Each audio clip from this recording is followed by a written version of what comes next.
Hello there, Couch Co-opers. I am Couch Coop and we're looking at No Man's Sky. For the first time, not in 5 years for me, I put together a small video on the Atlantis update, I remember that, but this is an approach at the game from afresh after this large companion update, and of course a look back at the first video I ever did in 2016 when I reviewed this game. It was August 2016, so we're coming up to the 5 year, we're not there yet, but I wanted to go through what's changed. Is any of it better? Are we anywhere near that trailer we saw all those years ago? Is this game now worth playing? Well, those questions are mostly answered. It's top in the Steam top 10 at the moment. That's kind of why I've done this. I'm thinking, wow, people are still really interested because they injected that multiplayer, and that certainly has worked. My interest, however, lies solely in its solitary experience and whether or not they've figured out how to work the algorithm with the generation and procedural aliens and planet stuffs, and of course that graphical fidelity. I'm desperate to see or have seen some improvements on those planets and the details themselves. And the good news is we have got some incredible improvements with the game. That third person mode was obviously added, and of course we had a lot of ease of life issues with the UI. There was some changes and there's been some new elements added, some easier element system and crafting system. In actual fact, that whole thing's kind of been changed, but there is still that element of discovery there and the original language learning. And I want to just look at this weather, this crazy weather.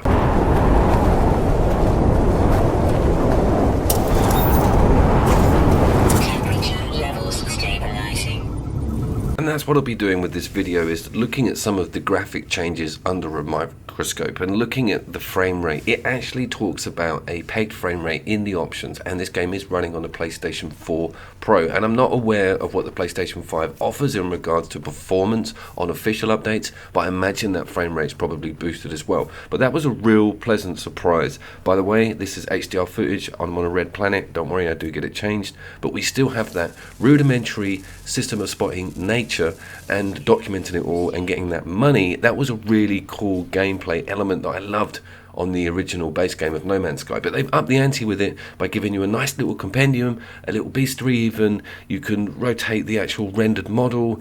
That's incredible, and really a huge section of the game for me in itself.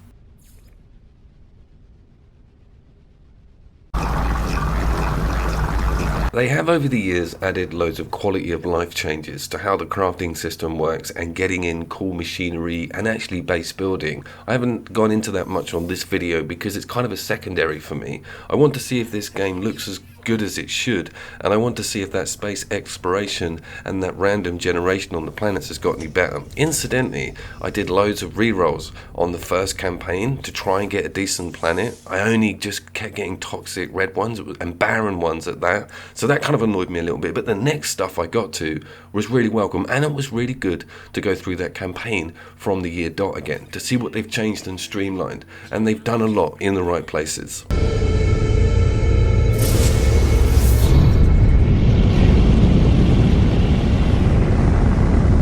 They changed a lot with the ship control mechanics, a lot, and it was really welcome. And of course you have that external camera mode as well, which I love. It's really good to be able to see your ship externally. They took away a 360-degree view externally, which is a bit of a bummer, but they've still looked after you with visuals when it comes to being able to look around in space and enjoy that really cool cockpit. But again, it's just so cool having this new UI system, being able to get to your star map from a touch of a few buttons, everything just being a lot more intuitive.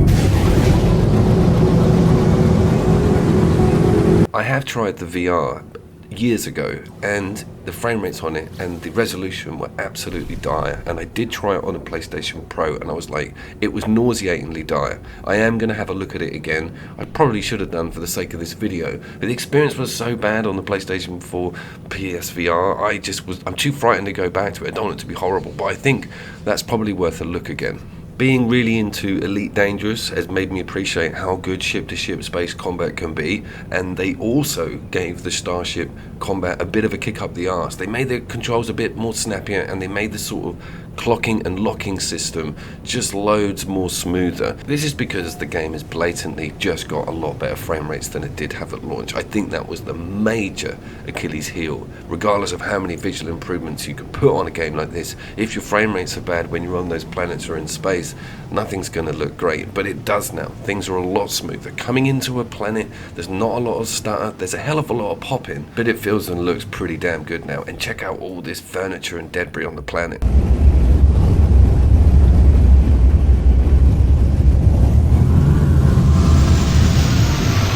I managed to pick a Tim Burton Nightmare Before Christmas planet, which is again barren. It was my second one, but of course when mine landed, the foliage popped in. You saw those mushrooms just suddenly appear, and there's this weird black screen when you jump out of the ship in the third person view, which incidentally, I love the third person view. Cannot imagine the game without it.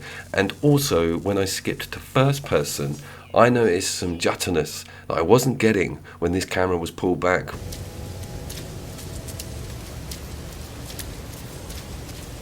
If you know the channel, if you're a long-term subscriber, you'll know that the No Man's Sky situation really shattered me. I was so devastated that the content was shallow. This was before Anthem or before 76 or any of those major disappointments. It was actually after Monster Hunter World, so I was really wet behind the ears and totally believed that developers would deliver what they put into trailers. So it was a proper tragic moment for me gaming-wise, when it dawned on me that this game was not what it was promised to be. And I put quite a lot of content out, A, defending it, B, getting angry with it, went through all these phases of denial. I've got rid of the videos now because they're kind of dead-ended, they're not of use to anybody. But it brings me over to my point that this game has been fixed. I would say it's 65% of what was promised now, which is way more than I ever expected the developers to pump in after launch. I thought they would walk away from this, but Hello Games have done a fantastic job, and everyone recognised it. It's kind of like one of the feel-good gaming stories of the last couple of years, is like people are saying, could it do a No Man's Sky? This brings me on to Cyberpunk. Would I be making a video in 5 years saying all this great stuff about Cyberpunk now? That's something I'd be very interested to hear from you guys about in the comments. I think the answer is yes, and I think I may even be doing it in less than 5 years.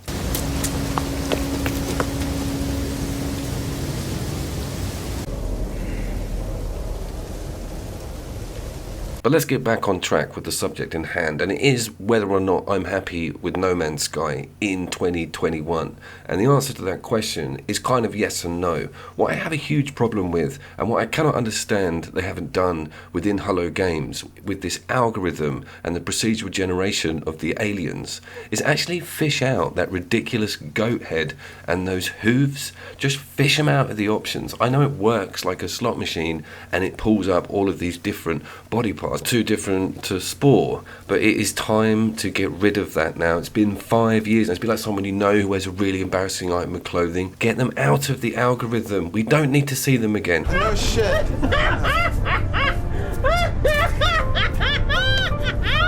On a plus point, I am seeing massive improvements on the planets themselves. And when I do come across a cool planet and I do get to look at some of the indigenous life, especially the plant, I'm seeing loads of new stuff. Loads of new colours, loads of new combinations of colours and environments. It's very good. The caves are different, and that photo mode really allows me to start experimenting with the light and how the light works. And of course it's got a dynamic lighting system that involves the sun in its position on that planet. So some planets have really long day cycles, others are dark a lot. I love that. It really does give me that feeling that I'm in space, until a hooved goat mutant thing comes walking past me and destroys my immersion.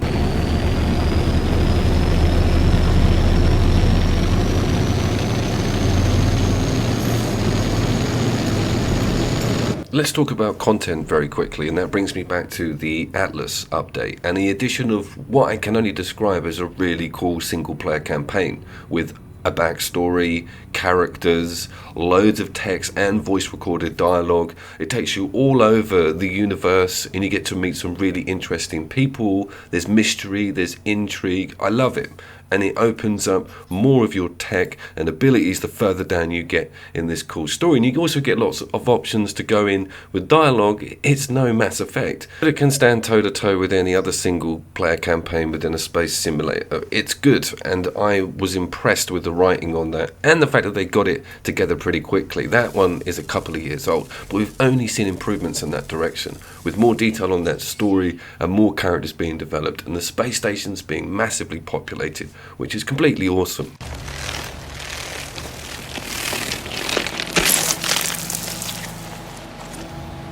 So back to the creature design thing, and when it does become random and when they do look very weird, it does remind me a little bit of B movies, especially 50s to 40s, where you know there's a person inside the suit. It gives me that impression, and I have just taken that on the chin now and I'm dealing with it. Some of them make me smirk. They could be a lot darker. I'd love to see a game like this where all of the creatures are just nightmare material. I mean, this is nightmare material, but I can imagine it being a lot better. And I think that's where I'll find a lot of my joy, is the categorizing and the collecting and the seeing of all the different cool creatures and planets. And of course, the single player combat. None of this online PvP stuff. I'm very much into getting a big cargo ship, working out who's who in the whole faction wars stuff, and just ranking up and just seeing everything. I very much doubt I'll ever get to see anything in No Man's Sky, and I think that's one of its accolades. I don't know whether I want to see everything in No Man's Sky, but I certainly want to have a go. And it's a lot better now. We've got all of these additional contents being added, especially with the companion stuff as well.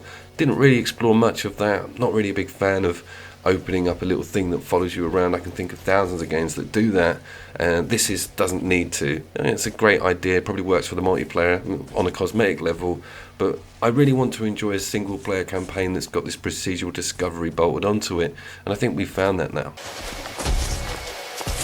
And there is one thing that I saved to the end, and it was a moment that happened to me yesterday, and when it happened I kind of had like a palpitation, and it was one of the greatest promises for me that Sean was supposed to deliver, and they delivered it. I've been Couch Coop. You did!